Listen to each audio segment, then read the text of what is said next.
Today I have Adrian Huston with me, well-known tax consultant and commentator in the press on all things tax.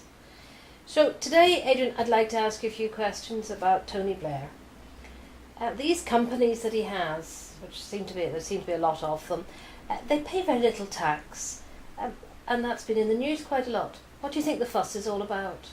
Well, I think the fuss is that Tony Blair has a very complicated network of companies, partnerships, limited partnerships, etc. And one of the main companies brings in an income of £12 million and yet only pays a few $100,000 in tax. And the question is, identified by the media, where are all the expenses going? Once they take out offices and employees, there's £8 million still unaccounted for. And the media are wondering whether Tony Blair is actually paying tax on all of his income, whether it be through companies or whatever. And you recently caused a bit of a stir in the press by suggesting that Blair may not actually be resident in the UK for tax purposes. Why would that matter to him? Well, if he wasn't resident in the UK, he wouldn't have to pay tax on everything he does. For example, certain employment earnings or business interests abroad wouldn't be taxable. And also, any capital gains he makes while he's abroad wouldn't be taxable if he was away for 5 years. And that is the sort of thing that could make the difference of hundreds of thousands of pounds, if not millions, per year to him. And so how does somebody like Tony Blair become non-resident for tax purposes? Is there a test he takes? There are a number of tests, but actually the main one he would rely on is a relatively simple one, which is if you go abroad to work under a contract, then so long as your trips back to the UK are under 91 days, you can actually have all of that income that's not taxed in the UK. That's a serious benefit for people. Absolutely.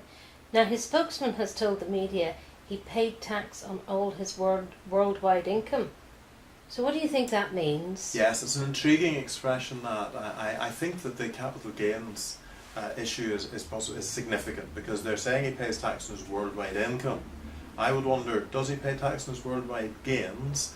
And if not, that would say to me, in fact, he is still relying on his non-residency, on the small number of days he's spending in the UK. The other thing I see one of his spokesmen has said on the Tony Blair Associates website is that he's paying 50% top rate tax. Does that not clear things up? I don't think it does really, no. 50% tax, that only means that his taxable income in the UK is somewhere on the high side of 150,000. Well, by the time you take in his prime ministerial pension and some private income, that could easily be the case. It's not telling us that he is declaring everything he earns worldwide through his UK-based companies and through his UK tax return.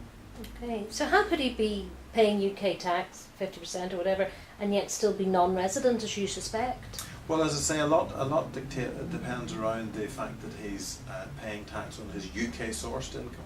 Everybody who's British will pay tax on their UK-sourced income.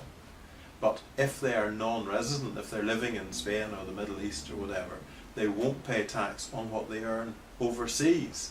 And my question is he relying on the fact that he spends most of his time overseas to reduce his tax bills?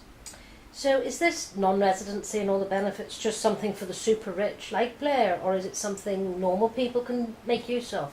Yeah, it's absolutely normal. I have hundreds of clients who are working overseas, a lot of them actually in the Middle East, just like Tony Blair.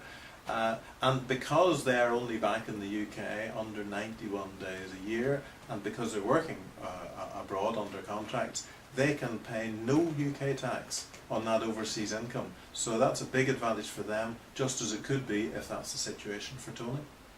Right, well thank you. Well, so if there was one question you would like to ask Tony about his tax affairs, what would that question be?